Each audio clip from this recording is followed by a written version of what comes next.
ये dominant heritage की ज़रूरतों को पूरा करता है। एक खास इस्तेमाल को सहते हुए, जैसे रास्ता देना, पानी को नाली से बहने देना, या कोई ऐसी बिल्डिंग बनाने से रोकना जिससे रोशनी और हवा रुक जाए। यह समझौता मालिकाना हक छोड़ना नहीं है, बल्कि उसके बाकी सभी अधिकारों पर एक खास लिमिटेशन है, जिसे पास वाली प्रॉपर्टी के फायदे के लिए मान लिया जाता है।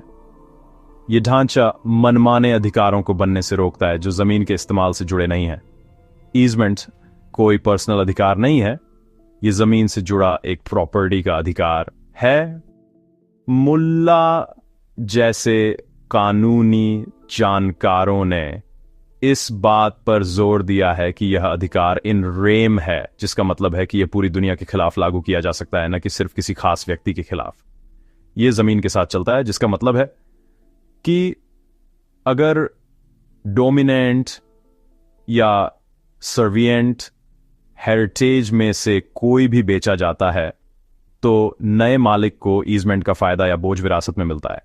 यह प्रॉपर्टी के रिश्तों में स्थिरता और अनुमान लगाने की क्षमता पक्का करता है, जिससे मालिक अपने अधिकारों और जिम्मेदारियों के पूरे दायरे को समझ पाते हैं।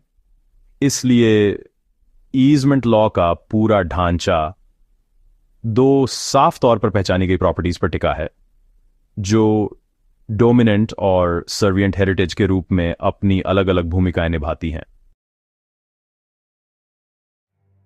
वे एक वैलिड ईजमेंट को पहचानने के लिए कई जरूरी चीजें पूरी होनी चाहिए, जिसमें डोमिनेंट और सर्विएंट हेरिटेज दोनों का होना सबसे अहम है।